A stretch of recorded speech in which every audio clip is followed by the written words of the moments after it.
होणार का? इंदिरा गांधीने 6 वर्ष निवडणूक लढण्यास बंदी घातली होती, तशी काही मागणी आपला वकील करणार आहे.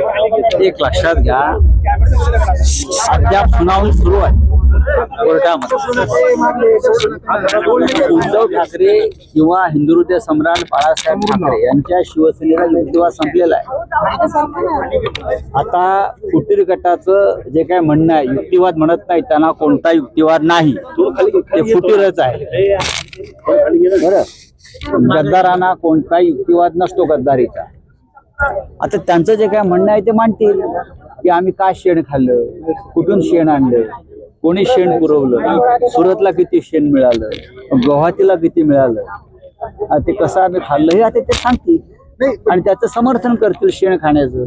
पण ज्या पद्धतीनं म्हणजे आपले जे वकील आहेत ते कोर्टामध्ये म्हणत आहेत की चिन्ह गोठवा किंवा आम्हाला द्या, त्या पद्धतीनं जे फुटीर गटाचे आमदार आहेत त्यांना 6 वर्ष निवडणूक लढवू नये अशी काही मागणी करणार आहेत का कोर्टात? त्यांची एकदा भूमिका स्पष्ट झाली. ते काय सांगतायत, त्यांची काय भूमिका आहे, त्यांचं काय म्हणणं आहे ते आधी समोर येऊ. 2014ला प्रमाणपत्र रद्द करण्यात आले.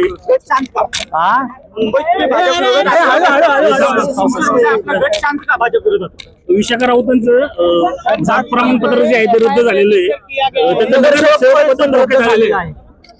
बघा, हे सर्व जाणीवपूर्वक चाललेलं आहे आमची संख्या कमी करण्यासाठी. भारतीय जनता पक्षाचे 25च्या अधिक नगरसेवकांचं जात प्रमाणपत्रावरती आक्षेप आहे. त्यांचे निर्णय होत नाहीत.